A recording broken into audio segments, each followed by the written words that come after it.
মমতা বন্দ্যোপাধ্যায় না থাকলে 10টা ভোটও পাবো না। তবে কি এবার উল্টো স্রোত? মমতার দিকেই ফিরছেন বিধায়কেরা। ঋতব্রত শিবিরে বড় ধাক্কা, বিধানসভায় বদলে গেল সুর। মমতার ছবি ভরসা, দাবি বিধায়কের। 65 বিধায়ক এখনো সঙ্গে, দাবি ঋতব্রতর। তবে কি এবার শুরু হয়েছে উল্টো স্রোত? পালাবদলের পর থেকেই একের পর এক ধাক্কায় ভাঙন ধরেছিল তৃণমূল কংগ্রেসে।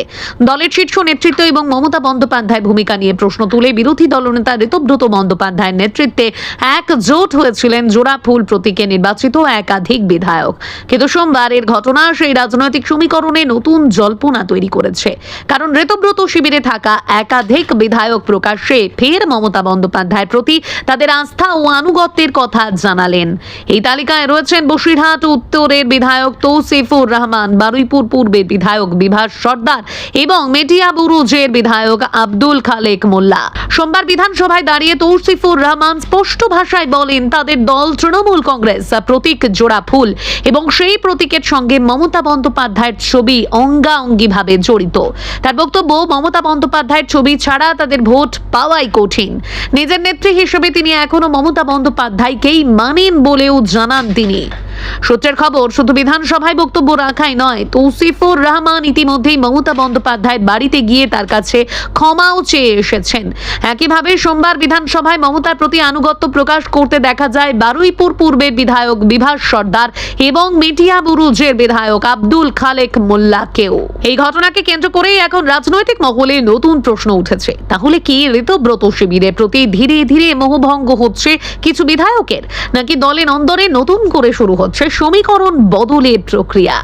যদিও 3 বিধায়কের অবস্থান নিয়ে দুপক্ষের বক্তব্য সম্পূর্ণ আলাদা। হালি শহরে মমতা বন্দ্যোপাধ্যায়ের উপর বিক্ষোভ ও হামলার অভিযোগে প্রতিবাদে সোমবার রাজ্য জুড়ে কর্মসূচির ডাক দিয়েছিল কালীঘাটপন্থী তৃণমূল। কলকাতা সহ বিভিন্ন জেলায় সেই কর্মসূচি পালিত হয়। কলকাতার হাজরা মোড়েও তৃণমূল কর্মী সমর্থকদের সঙ্গে পুলিশের ধস্তাধস্তির ঘটনা ঘটে। কয়েকটি জায়গায় বিক্ষোভের ঘটনায় তৃণমূল কর্মীদের গ্রেপ্তারও করা হয়। তবে এই প্রতিবাদ কর্মসূচিতে বিধানসভার একাধিক বিধায়কের অংশগ্রহণই সবচেয়ে বেশি তাৎপর্যপূর্ণ হয়ে উঠেছে। শোভনদেব চট্টোপাধ্যায়, বিমান বন্দ্যোপাধ্যায়, কুণাল ঘোষ, পুলক রায়ের মতো মমতাপন্থী বিধায়কদের সঙ্গে একই কর্মসূচিতে দেখা যায় তৌসিফুর রহমান, বিভাস সর্দার এবং আব্দুল খালেক মোল্লাকেও। ফলে তাদের রাজনৈতিক অবস্থান নিয়ে জল্পনা আরো বেড়েছে। এরই মধ্যে বিষয়টি নিয়ে আরো বড় দাবি করেছেন তৃণমূল বিধায়ক কুণাল ঘোষ। তার দাবি, ওই 3 বিধায়ক সশরীরে কর্মসূচিতে উপস্থিত ছিলেন। শুধু তারাই নন, ফোন এবং হোয়াটসঅ্যাপের মাধ্যমে আরো 23 থেকে 24 জন বিধায়ক তাদের সঙ্গে যোগাযোগ করেছেন বলেও দাবি করেছেন কুণাল।